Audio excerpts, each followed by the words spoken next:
Hello friends, welcome to my channel. আপনারা কেমন আছেন? সবাইকে শারদীয়ার প্রীতি এবং শুভেচ্ছা জানিয়ে আজ তৃতীয়ায় আমি চলে গেলাম হচ্ছে কল্যাণীতে। কল্যাণী ITI মোড়ের প্রথমেই যে প্যান্ডেলটা আমরা দেখতে পাবো সেটা হচ্ছে লুমিনাস ক্লাবের। তারা করেছে কি না, তারা করেছে হচ্ছে ব্যাংককের অরুণ মন্দির। অসাধারণ তার সৌন্দর্য, পুরোটাই দেখুন ফ্রেন্ডস, ঝিনুক দিয়ে করা, ঝিনুক ডাস্ট করেও ভেতরটা করেছে, আবার ঝিনুক কড়ি আর হচ্ছে গুগলি যে হয় ছোট ছোট, সেগুলো দিয়েও কিন্তু অসাধারণ তার সৌন্দর্য। না দেখলে, সামনে থেকে চাক্ষুষ না দেখলে আপনারা বুঝতে পারবেন না।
ফ্রেন্ডস, ঠাকুরের গায়ে কিন্তু ভরা সোনার গয়না, 75 কেজি গা ভরা সোনার গয়না। এবার চলে এলাম বোট পার্কে। এখানেও কিন্তু করেছে মধুকর ডিঙা, খুব সুন্দর দেখতে লাগছে। ঠাকুরটাও কিন্তু অসাধারণ।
এখানে কিন্তু ফ্রেন্ডস মূর্তিটার মধ্যে একটা অভিনবত্ব আছে, দেখতে পাচ্ছেন আশা করি। এখানে শিবও আছে, আবার সিংহ কিন্তু অসুরের ওপর ঝাঁপিয়ে পড়ছে, আবার কার্তিক গণেশও আবার কিন্তু মা দুর্গার ওপর আর কি উড়ন্ত হিসাবে আমরা দেখতে পাচ্ছি। আর সরস্বতী হাঁসটা ধরতে যাচ্ছে।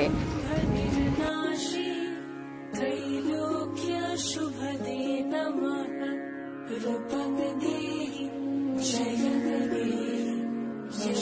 এর পরের নিদর্শন হচ্ছে কল্যাণী রথতলায় করেছে বৃন্দাবনের প্রেম মন্দির। অসাধারণ তার সৌন্দর্য, সামনে থেকে না দেখলে ফ্রেন্ডস বোঝা যায় না। চলুন দেখে নেওয়া যাক।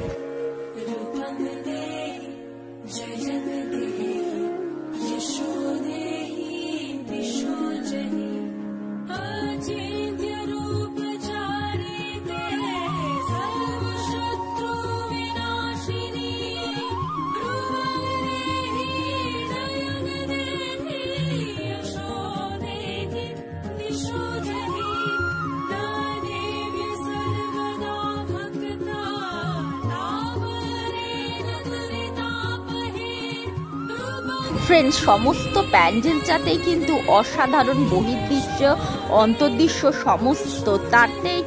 সমস্ত জায়গাতেই আমরা দেখতে পাচ্ছি যে শ্রীকৃষ্ণের প্রেমলীলার সমস্ত রকম ছবি রাধাকৃষ্ণের এখানে সুসজ্জিতভাবে রাখা হয়েছে।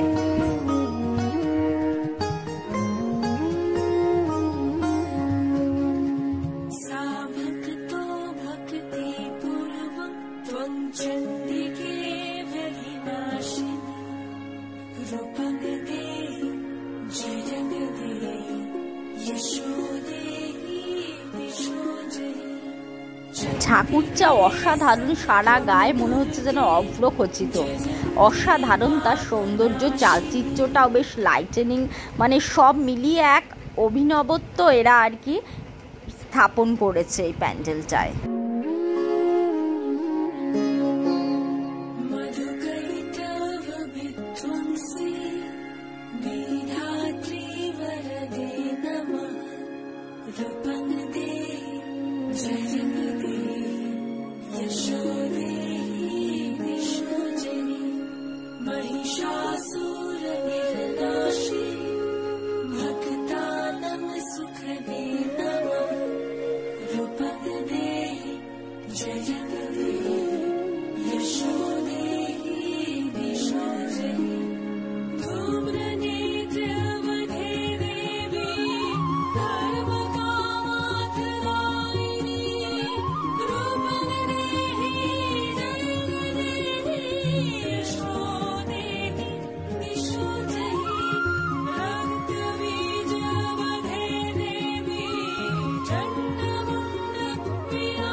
ফ্রেন্ডস, চলে গেলাম আরেকটা বড় পুজো, A9 স্কোয়ার পার্ক।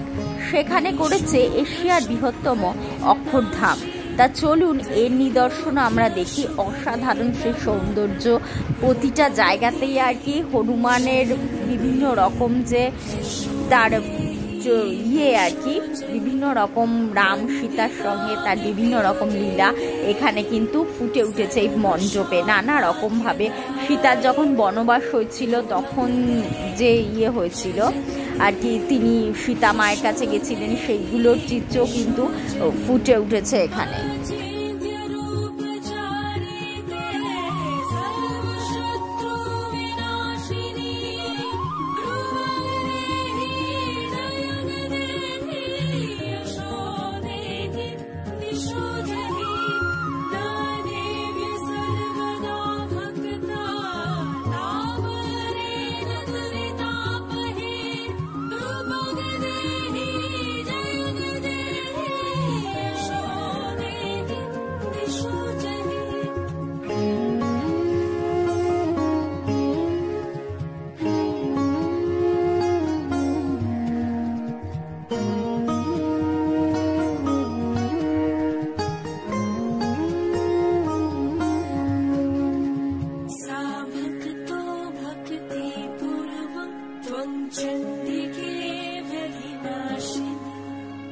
रूपं दे जयं दे यशो